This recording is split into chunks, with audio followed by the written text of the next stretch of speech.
Maro ireo hetsika karakarainy ministeran'ny mponina sy ny fiahiana ara-tsosialy ary ny fampivoarana ny vehivavy ankalazana ny andro iraisam-pirenena amin'ny ity taona ity. Raha sitrapon'Andriamanitra ka tsy misy ny rivodozana ny sakana hafa izay mety tsy ampoizina dia eto Antananarivo zany sika no mifampitona amin'io andro iraisam-pirenena ho an'ny vehivavy io ka hanasana tsika vehivavy rehetra tsy ankanavaka mba hifanotrona amin'ny hetsika rehetra izay karakaraina mandritra an'io herinandro vehivavy malagasy io.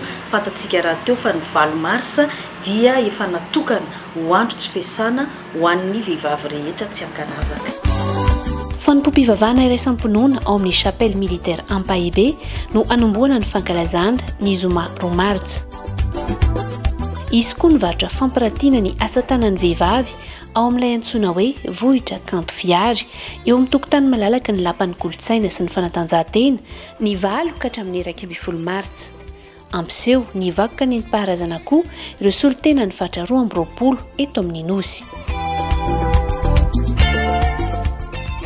Mitohy ny talata 4 Martsa ny fankalazana, anatanterana ny dingana famaranana ny fifaninanana vehivavy mizaka tena ara-toekarena ao amin'ny Hôtel Colbert Antaninarenina.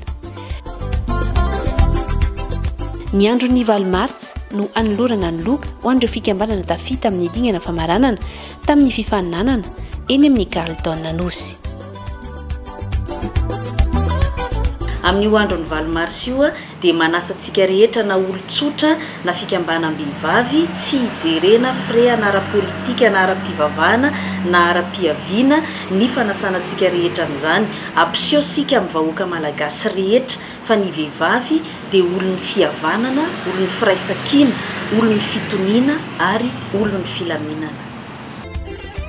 Ny rodobe ho an'ny vehivavy mahefa manoloana ny lapan'ny fitsarana Nosy no anamariana amin'ny fomba manetriketrika ny andro ny 9 Martsa. Amin'ny 7 maraina no manomboka ny fampisehoana iarana amin'ny rakrotsy sy midja.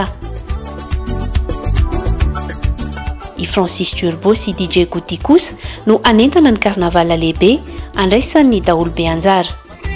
Yakatsehatra ampisehoan'ny talentany eo amin'ny lapan'ny fitsarana Nosy ihany koa ireo andriambavilanitra ny kanto malagasy dia i Stéphanie, Melky, Ninas, Nadia, Tatons. Maimaim-pona avokoa ny hetsika rehetra mandritra ny fankalazana.